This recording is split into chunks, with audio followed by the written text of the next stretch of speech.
Hey man, how you doing? Hey, Bobby, what's up, man? I'm I'm doing good. I'm healthy here. I'm happy here. Yeah. How are you, man? very good. I'm just enjoying my time, being able to talk to other people online. Right, right, right. This is episode 11 of the podcast already, so really excited to have you here. Ladies and gentlemen, my name is Bobby Rose. Welcome to the Music Talks podcast. Today with me, I have a friend of mine from UITM back in my diploma years. He's now in Yongsu-to Conservatoire University. I'm not sure how it's called. Yeah, that is correct. Yeah, Mr. Adam. Hi. Yeah, thank you for inviting me. Pleasure having you here. So, what have you been up to, buddy?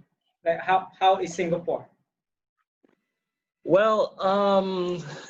Well, how what I've been up to is, uh, it's and studying here is a totally different environment from where we were and being UITM. Um, Now, since it's an international university, um, and of course we have a lot of different levels. It's like the standards are very high here. I mean, my peers are very talented people, and I'm surrounded by a lot of them. And so what I think the main thing that I've been up to recently is just catching up and making connections to these people, and trying to get as many opportunities as I can. So that also means I'm also trying to participate in any event where it involves me playing or actually working with people. And yes, so that's been the two things that I've been focusing on, at least for the first semester. Yeah. Nice. And if you don't mind me asking, what is your program? It's a master's in performance, isn't No, I'm doing my bachelor's for performance percussion studies. Is it performance or specifically percussion studies? Performance. I'm a performance major. So they have like audio engineering students, and then they have composition students, and they have collaborative work. I don't know what's it called. Collaborative work. Like Uh, multidisciplinary thing. yeah, yeah, sort of. And then we have the performance department. So I'm in the performance department. Yeah. Oh, okay. Man, I get Yes. so jealous that you like every other day I just see you like posting your Insta story like back in the studio and back in the rehearsals, back in the rehearsal Yes. room. Yes. That's actually very fortunate for us, because things are pretty much like normal here. Of course, we have limits. They have limits to, like, especially the amount of people in a room and whatnot. And Mhm. actually, what instruments plays in the room, like brass players cannot play in a close range with other players, and singers also cannot sing anymore. So we have limits, but we actually pretty much can do anything as normal. Yeah. Oh, so you're saying like life for you guys just moves exactly how you would imagine, like Yeah. normal? Sort of. Yeah. Pretty much. Oh, okay. Yeah, because I've been in touch with my friends in UITM, Almar, and all these percussion guys, right? Uh-huh. And I think being the cases in Malaysia are so bad and so high, and of course they they have everything online. So, and then they have trouble a lot. They have a lot of like issues, like trying to, at least the practical sides is a lot of issues. Like, Yeah, yeah, yeah. So they don't get that opportunity, and I'm very grateful for that. Yeah. yeah. For them. Yeah, I do have some of my friends that I talk to. They do performance, and Right. I'm totally fine because I'm a music research student. So I'm just like sitting in Yeah. front of my laptop 12 hours a day, going through all my Hmm. classes. But then I'm not a music student anymore, you know? Yeah. So if you don't mind helping us out, helping all the listeners back home, Hmm. what Yeah. genre of music do you play? So for Um. ladies and gentlemen, for those Yeah. who listen, Adam actually is my junior that plays percussion. But yeah, even I'm not sure. Like, played classical percussion. Like we went through the same diploma route, but then Right. yeah. So tell us about it. Yeah. So uh, my backstory is pretty straightforward. Like when I started percussion, right? So I, like many other percussionists in UITM, I think most of us like auditioned for drum set. Like we were expecting to play like jazz drum set. You know, I was Yeah. If so not yeah, we jazz, then just auditioned. like pop music. Yeah, exactly. Like majoring in drums, yeah, Yeah. for diploma. But that was not the case for diploma students, at least. Um, so they offered us percussion. So I thought like, oh, maybe percussion is close to what I was doing anyway. So drums, right? Yeah. So I was expecting like maybe hand drums and congas and Latin percussion and whatnot. And then I wasn't expecting to learn like marimba and vibraphone. I don't know what those were anyway. I mean, so when I had a great teacher, Max Riefer, yeah, from Germany. Mhm. He was also teaching. He was already 1 year already teaching there. So as I was doing my diploma, I was under him, and so he taught they taught us all the fundamentals of percussion studies, and that means we also learned how to read melodic instruments, right? So it's Yeah. not Yeah. about just reading rhythm. So Yeah. and yeah, and then I just fell in love with it. You know, it's like it's so interesting. It's I get to play a lot of instruments, and I get to develop my skills Mhm. as reading melodic instruments and melodic notation as well. And yeah, I think it's just like Western percussion itself. It's just percussion studies itself. It's so rich in learning, and ever since I've been with Max Reefer, he's very into these experimental avant-garde music, right? Yeah. So Yeah. yeah, and in terms of like performing and playing, so I've been involved in playing a lot of those experimental pieces as well. Mhm. And but in terms of studying, we of course UITM they start with a uh, classical education first. Mhm. So that's basically what I learned. I'm mostly a classical percussionist.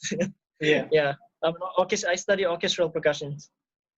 Yeah, and that's the thing I had to wrap my head around because um, Yeah, I mean, like you and I, we play orchestral percussions with the timpani, the snare, and everything. Okay, that's fine. And yep, then I went more into the jazzy side, and then you just went off tangent into these extravagant ambient sounds and all.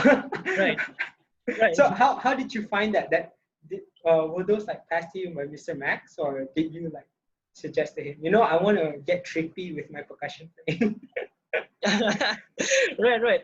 Um, I mean, I think the first time, like, I was just very excited to like, oh man, I finally get to perform with Mr. Max, and I Yeah. finally, as a diploma student, I finally get to do something, you know. And after like doing it once and all, and then like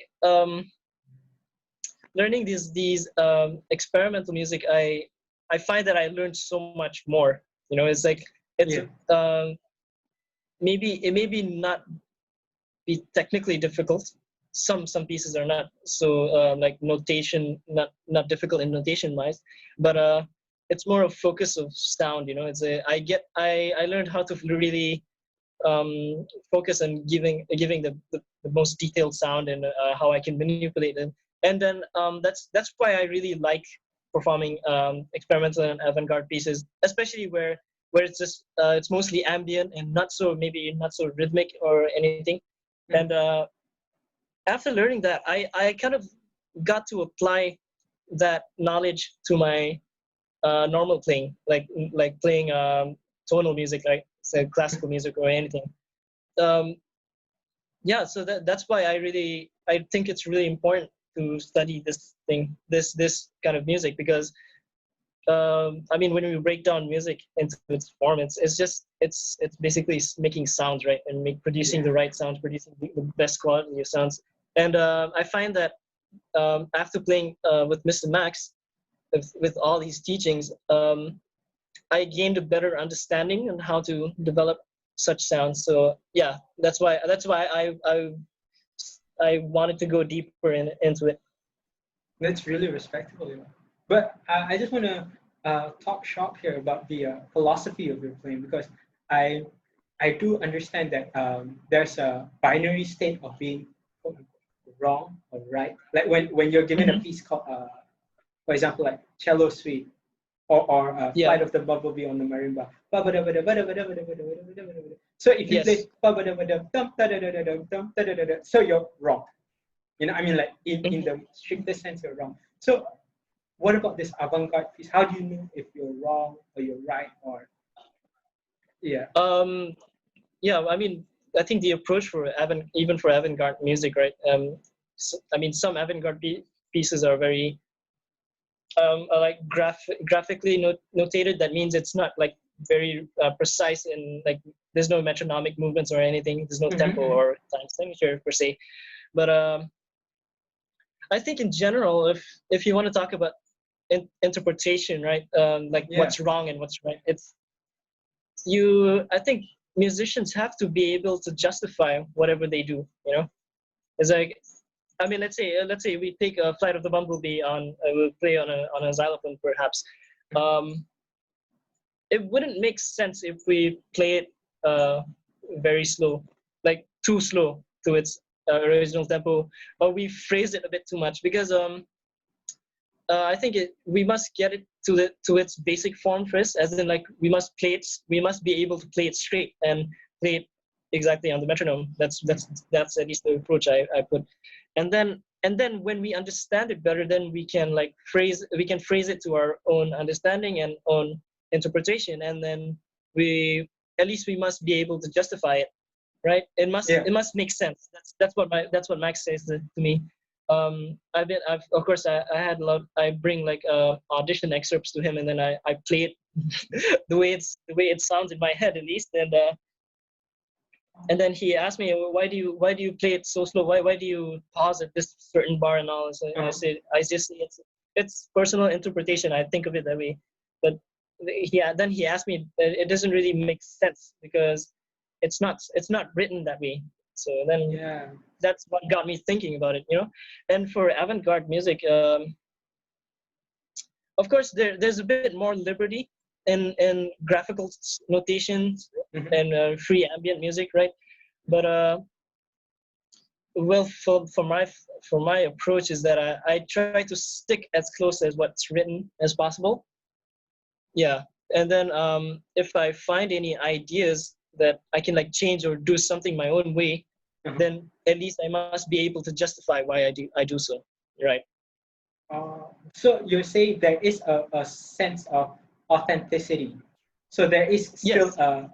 a state of what is wrong and what is right. Even though it's personal interpretation, technically your Yes. interpretation could differ from the original intention of the composer, right? Yeah. I also think it's also falls down to preference. You know, like every performer has their own interpretation, but yeah, but people have preferences and whatnot. So yeah. Does that fall on your shoulders or the audience's shoulders? So, like, if you were to take, can you just like suggest one random piece that you played recently, an avant-garde piece? Mm, avant-garde. Let's see. What's well known? Perhaps Yanis Xenakis' Rebonds B, specifically B. It's the setup is very you know Rebonds, right? Let's say I do. Let's say Okay, I okay. pass as a music student. No, I'm just kidding. No. It's a very rhythmic piece, and it's very Mhm, like mhm. actually quite the opposite of what I was describing as ambient. It's not. Yeah, It's very it's metronomic. It's very rhythmic, and it's very structured. You know, yeah, it's a setup with all drums and skins and whatnot. And yeah. let's say if interpret it that way, and then we play it much slower, or we actually take time to move to a section to a section, or we Uh-huh. take time to play a certain rhythm, then it could be. I mean, it could be wrong. There are some parts where it doesn't the idea of interpretation of playing it like rubato, it doesn't make sense. Yeah. But if you think of interpretation in terms of those drum the sets, right? And you think of them like you imagine a melodic accents on each drum or whatever, Yeah. whatever not. Then if you can justify it, then it should be fine. Yeah. Because I'm just trying to wrap my head around the idea of you know how, for example, if you play uh, a fugue, but you play it in Mozart's way instead Yeah. of playing it in Bach's way. So you know it's not on point. So what you're saying, like that that piece, just now for the life of me I can't remember his name. If you play it, you're supposed to. It's more preferred for you to play it closer to, for example, Terry Riley's style instead of John Yeah. Cage's style, right? Right. So even within an ambiguous field, there's still differences in structure. Right. Yeah, I honestly, I mean, I mean, this is such a deep topic. I mean, like interpretation and what what's wrong and what's right. I mean, yeah, but my philosophy of thinking is just, I mean, simply just make it sound good and make sense out of it. Yeah, seriously. Yeah. It's like, yeah, just play. I mean, you wouldn't play like cello suite number 1 in G major in tempo 200, you know, project 200. Yeah, so you that wouldn't really make sense musically, but maybe it does, I don't know. But Yeah. I wouldn't play that way, and I'll try to I'll try to stick it to the original as much as possible. We will never know, right? Like somebody at this point could be butchering it out there at like 200, and they'll be like, no, this is what I think is right. Yeah, yeah, perhaps, I don't know.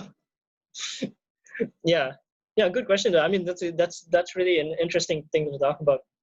Yeah, that's also what I'm trying to discover in myself, is like identity in playing, you know, like how do you make something sound like Bobby? How do you make something sound like Adam? And Yeah, exactly. Yeah. So then I'm still trying to discover that. Yeah. Your own musicality will just like would seep into the piece, right?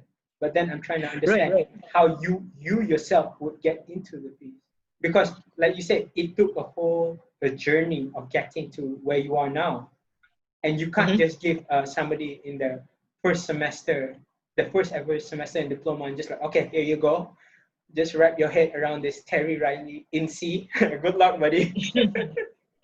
And see, such a fantastic piece. That is. So let's get real for a moment. How do you think these will transfer into like real world performance context? Like what do you think you can do after this? Like what group can you perform with? I mean, first of all, I have to say, how I like talking about skills, right? Yeah. Right now, I'm at the situation where I find like flexibility is crucial. As in, like, musicians, I think it's important for musicians to actually know or be able to play anything, almost anything, right? Because you know, it's kind of weird, because when I come here and I'm already like, I already have an idea that, I want to focus on percussion and Western percussion only, and then I find myself like getting asked like, hey man, can you play hand drums for me? Can you play bongos? Can you play like jazz for me? And then can you play like stuff that's very samba or very Latin South stuff? American. Yeah, South American music, and can you play Rubana? Can you play everything else, but you know, but what you want? What you used to. Yeah. And yeah, it's a good learning curve, but at the same time, it gets kind of scary, you know, like overwhelmed, like wait, I'm not really experienced in this, so I can't, I don't want to say no to an opportunity to get to know people and play with people with different genres, right? So being flexible actually really helps with that, you know. So my philosophy is just that be able to play anything and try to understand different genres as well. Try not to have like a tunnel vision of what you're doing.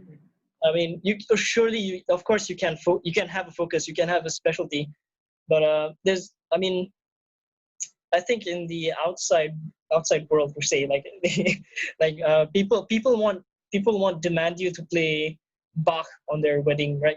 They won't demand you to play Terry Riley and Steve for their birthday party or whatever. I mean, hopefully we don't have to play those kind of gigs so long. But we must. I think it's very important to actually be able to do anything, and that also involves a lot of ear training. You know, it's like Mhm.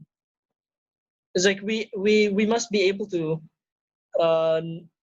I mean, theoretically, we know. Okay, this is the C augmented. Let's say C augmented. We know the chords and we know all the chords and all whatnot on paper, but we also know how it sounds like and how we produce with it. And we have this theory class where our teacher actually drills us with these exercises, and the reason he says is that I mean, music itself is language, you know. It's like we must be able to speak it comfortably as how we speak our mother tongue, you know.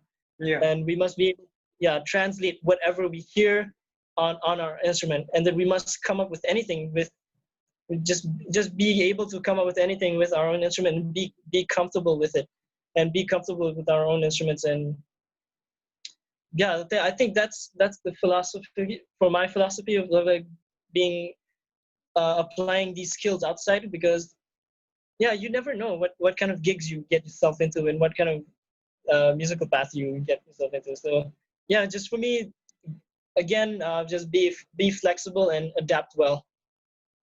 That's really helpful. Yeah, and I'm very sure that, well, I'm hopeful that a lot of people that listen to this will actually apply that to their life. But let me just, Yeah. yeah. So, what about you personally? Like, what would be your ideal setting? Like the group that you want to perform. I mean, like in Oh, obviously in a non-COVID situation. right. So yeah, so recently, it's a funny thing is, I I auditioned for MPYO last year, around this October or December 2019, Yeah. and then And then God fortunately I said no, actually, right? He yeah, gave you like the biggest no with COVID.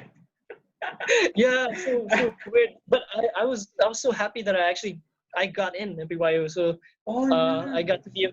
be I got to be a member of MPYO just recently, and we started on January this year. And then we were, I mean, there were great plans ahead. We have a lot of like classical repertoire that I've personally never played, you know, like Beethoven 7, the whole like whole symphonies, you know. Mhm. And usually in UITM we only play like one movement per symphony, right? Yeah. If you so I was very excited for that. And not until like March 16th, right? That's when the lockdown period started in Around Malaysia. there, 16, Yeah, yeah. 18. Yeah. So I was kind of, it was kind of upsetting that I only managed to have like a few rehearsals with MPYO and never managed to even play a concert. So On. yeah, but I mean, my first choice would probably be to play with MPYO Mhm. and play actually in any professional orchestra. But maybe if you're talking about familiarity, and I would just want to play with MPYO, right? So that's Yeah. probably my first choice. Yeah. You're not interested in these players that have like multiple marimbas around them, or like you know, like in Japan they have like marimba ensembles and whatnot. All right, like recently, yeah, like Kita Kyushu Marimba Ensemble, Yes. right? Yeah. Yes. I mean, as I mentioned earlier, like being flexible, right? I want to be able to play anything and play any ensemble. You know, I love discovering things, and I mean, at the moment, I'm very interested in gamelan, in Balinese gamelan. So, and because we Ooh. learned Balinese gamelan recently in my IST, and I would try actually playing in gamelan ensembles, but I don't know like what's the group name and whatnot, but yeah, I just want to play in a gamelan ensemble. I actually like it very much. Do you think your avant-garde, your classical Western playing can actually translate into the indigenous traditional music? or Southeast Asia or Asia? Uh, yeah, I mean, to a certain point, yes. I think like yeah, it's also as I mentioned earlier, like when I learned avant-garde music, right? It's very much sound focused and how you produce your sound and Mhm. how you act on stage as well, and how you like give your stage presence. So I think those things can be applied anywhere. So yeah, I mean, I when I was playing gamelan, and I kind of had a rough idea what kind of sound should I not play. Like I should not smack the instrument. Maybe I should like play softer and No rim shot. treat it, yeah, treat it like a vibraphone, like how you play vibraphone, perhaps maybe, and uh and have proper stage presence, and try not to be too casual when performing. And yeah, so that's the things I applied for any other performances. Yeah. That's awesome. Do you find yourself like Yeah. do you find yourself slowly transitioning from that presentational music to a more participatory music? Like you would come from a more performance side, and then now it's more on getting people to um, join the music. Because I can see that your path in your percussion playing is slowly from the Western classical, where there's a distinct sense of performer and audience. And then now you're just slowly going to the avant-garde, and then you're going to the South America and more contemporary. And then now you're landing at the the Javanese gamelan side. That it Yeah. seems like you're going more into the uh, public setting of playing. Right? Would you think so? Right. Yeah. I probably I don't think I'm like transitioning. Like it's not like I'm like forgetting about. I mean, I don't think you meant it that way anyway. So I don't think I'm like leaving the whatever I learned in UITM back Oh no no. and transitioning. No, no. I think it's just that my bubble is like growing. Back in Yeah. UITM, yeah, back in UITM, we were only focused on like we were probably just focused on one thing, and not so much participating in others. Like but with the outside experience, you have to participate. You have to learn about others, and I think my bubble is sort of expanding in a way, and yeah, I don't know. I just think it's I find myself doing that. Just like just getting familiar with other things outside than what I've been focusing on lately. And the funny thing is, actually, the repertoire here, for at least in the percussion studio, right? The repertoire here isn't really avant-garde focused. I mean, of course, they play minimalistic music. Of course, they play like music like Steve Reich and Mm-hmm. and Xenakis and whatnot. But it's mostly not so. It's mostly not really contemporary, like experimental music, like what we did with Mr. Max, right?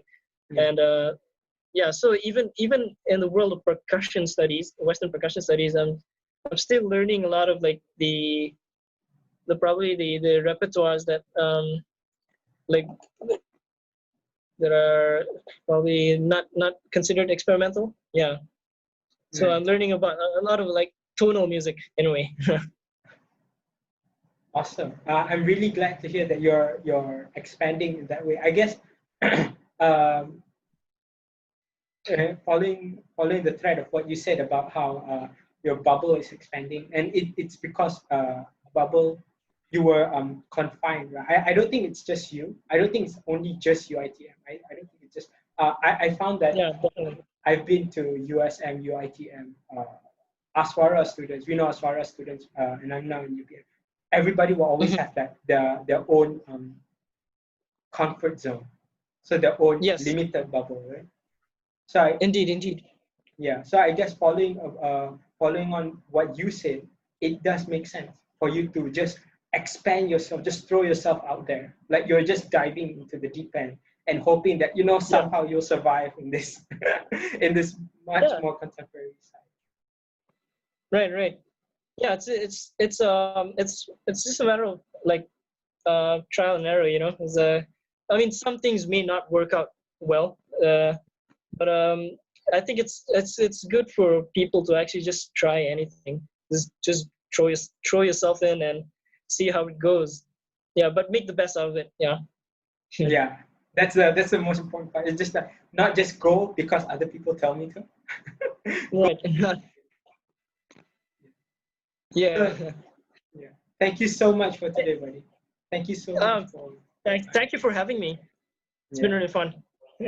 I'll be sure to leave you a message if anyone asks anything about this. I'm pretty sure I have like 10 questions for you. Like, what is, I don't want to get any deeper, but if that's the case, then what is limited and what is correct music? But Yeah. another topic for another time. Yeah. Yeah. Yeah. I'm really excited to follow on your journey in your progress at YST. What's Thank you, your man. what's your next step after this? Well, I mean, I've always wanted to go to this performance path, so I think I don't really have a definite next path, but I just want to focus on like being flexible and perform as many types of music as I can. Yeah, that's what I Nice. want to do. Nice. Right. Awesome.